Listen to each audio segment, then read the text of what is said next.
Assalamualaikum warahmatullahi wabarakatuh. Apa kabar kawan-kawan?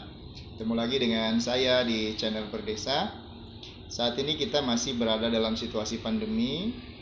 Ada yang menarik yang menjadi perhatian saya berkenaan dengan bagaimana desa menghadapi pandemi.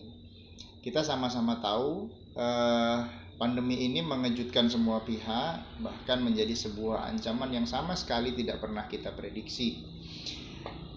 Begini, karakteristik pandemi ini ya dalam penanganannya itu sangat bertentangan dengan karakteristik perkotaan. Pandemi ya mewajibkan kita agar menjaga jarak. Ini pasti sangat bertentangan dengan karakteristik keperkotaan ya, karena di sana orang rapat. Seperti alat transportasi massalnya juga rapat. Kemudian tingkat kepadatan penduduknya per kilometer persegi juga sangat padat. Rumah-rumah sangat padat. Belum lagi pemukiman yang dalam satu gedung dihuni oleh sekian ratus atau sekian ribu orang. Itu yang pertama. Kemudian dari sisi pekerjaan juga sama. Ya, jadi kebanyakan masyarakat perkotaan itu bekerja pada sektor-sektor industri, di mana mereka bekerja dalam sebuah pabrik yang pekerjanya juga dalam jumlah banyak dan berdekatan, sehingga memang harus diakui sangat sulit ya menangani pandemi khususnya di wilayah perkotaan, karena betul-betul pandemi ini sangat bertentangan dengan karakteristik perkotaan. Nah, kemudian bagaimana dengan desa? Ini menarik ya, karena dari jenis wabahnya saja sebenarnya desa sendiri itu sangat memungkinkan untuk menghadapi pandemi lebih baik dibandingkan perkotaan. Kita lihat saja karakteristik sosial masyarakatnya. Mereka bermata pencaharian di ladang, agraris kan, kemudian di laut, ya, yang nelayan. Nah, mereka kan cenderung tidak terlalu berdekatan ya, tidak seperti di kota. Angkutan massalnya juga berhimpitan, kemudian ruang-ruang publiknya juga berhimpitan. Sementara di desa kan tidak seperti itu. Orang pergi ke sawah relatif tidak bertemu dengan orang lain. Orang pergi melaut juga relatif tidak bertemu dengan orang banyak, sehingga dari sisi penanganan memang lebih dimudahkan apabila itu di pedesaan. Nah, nilai lebih ini yang menarik untuk saya perhatikan. Tetapi tidak hanya dari itu saja. Kita bicara pandemi ini, kita bicara kondisi perekonomian kita.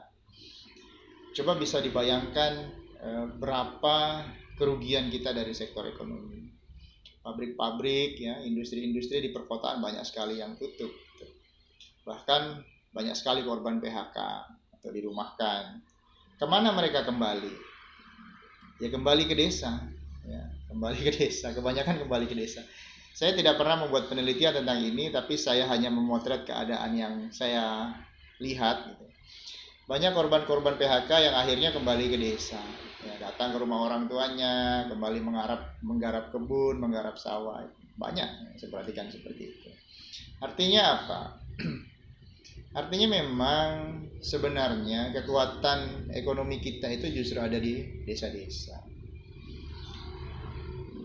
Di desa itu relatif lebih tahan karena kebanyakan ya masyarakat desa itu ini yang saya amati di daerah saya ya, mereka betul-betul bekerja pada sektor real, kemudian tidak bergantung pada sektor industri besar. Nah, mereka ini dia punya sawah ya, sektor real yang saya bilang tadi. Dia punya kebun yang mereka miliki sendiri. Mereka punya kapal. Dan pendapatan mereka relatif tidak terganggu dengan adanya pandemi ini. Yang saya perhatikan di desa-desa di wilayah sekitar saya, ya parah-parahnya pandemi 2019, 2020, mereka tetap panen ya. Ladang mereka panen, kebun-kebun mereka panen. Kemudian mereka melaut juga tetap mendapatkan hasil.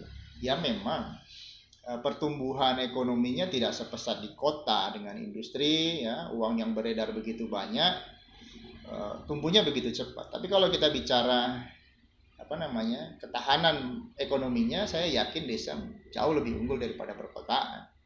Ya, buktinya itu daya beli masyarakat desa ya masih bisa dikatakan baik ya. Mohon maaf, saya tidak melakukan penelitian, tapi saya hanya mengamati, saya memotret keadaan di desa-desa di sekitar saya. Daya beli mereka tetap ada. Ya, kalau di wilayah saya ini kan mereka kebanyakan yang di pesisir mereka nelayan, kemudian mereka bekerja di sektor pertanian juga, kemudian ada yang di perkebunan, sawit, karet dan sebagainya. Kesimpulannya adalah tantangan-tantangan macam pandemi ini ke depan kan ya pasti semakin banyak, tidak hanya pandemi seperti ini. Untuk menghadapi tantangan tersebut saya pikir ya kita ini masih sangat bergantung dengan sektor real ya, sektor real yang akan lebih lebih tahan ya terhadap tantangan-tantangan semacam ini. Ya, terbukti di desa-desa mereka lebih survive ya, dibandingkan dengan kondisi di kota. Artinya ya memang semua mendapatkan dampak, tapi tidak separah seperti di kota-kota. Walaupun memang pertumbuhan ekonomi, uang yang beredar itu kan lebih banyak di kota ya.